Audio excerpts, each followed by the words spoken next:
So in this video, I would like to explore the question, should you launch a luxury or a premium brand?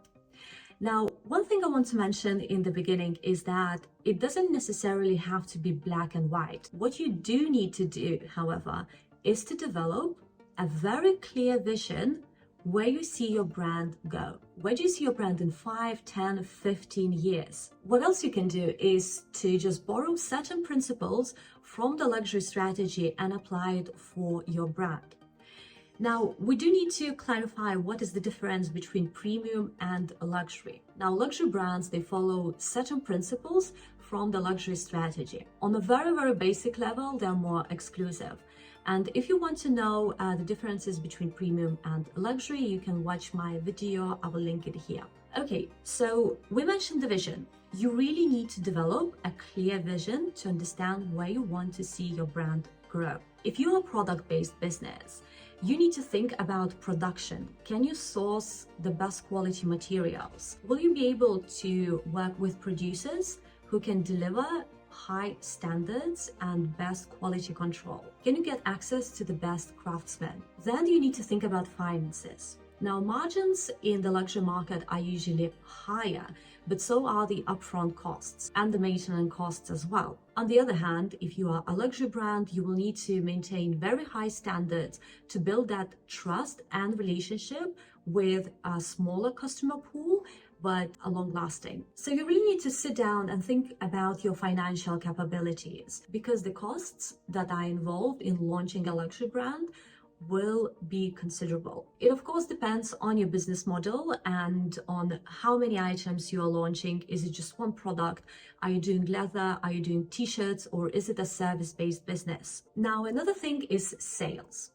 If you are a luxury brand, you will want to put a cap on the amount of items that are sold.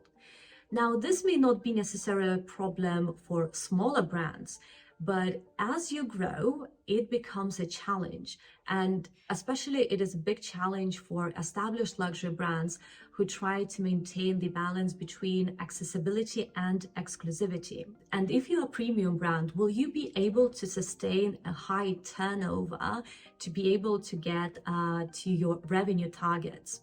Do you want to be widely available on every corner, or would you prefer to sell at high-end places only? Now, another thing to think about is your clients. Who would you like to be a dream for? How will your brand help your clients shape their persona, their identity? Because as a brand, you don't only have your own image, but you're also helping your clients to shape their image. And then you need to ask yourself, how would you like to be perceived? How would you like your brand to be perceived in the eyes of others? Where do you want to stand in the market? So here is a very good exercise for you. Think about your favorite brands, list a few, and ask yourself, would you like to play in the same league with them? Another key consideration is attracting the right talent. So for example, if an integral part of your brand is craftsmanship, will you be able to attract the right people who know what they're doing, who have a very high level of skill? Now, craftsmanship can also be a part of a premium brand. Now, if you will have salespeople, the question is, how can you attract talent who not only has the knowledge of the product, the market, the climate, can build client relationships, but also commercial relationships and network, and really understand the philosophy of your brand? And then most likely you will need to train people.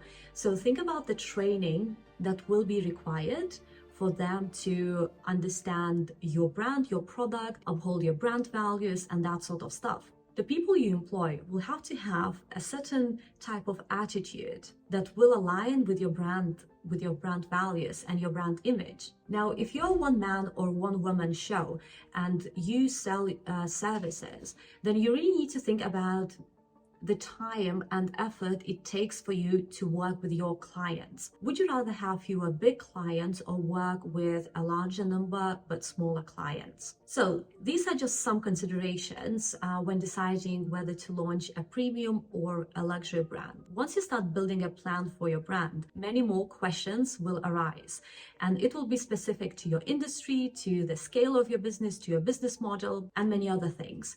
So if you have specific questions, let me know in the comments and I will try to answer them in my upcoming videos. And if you would like to know more about the high-end market, check out the description box below.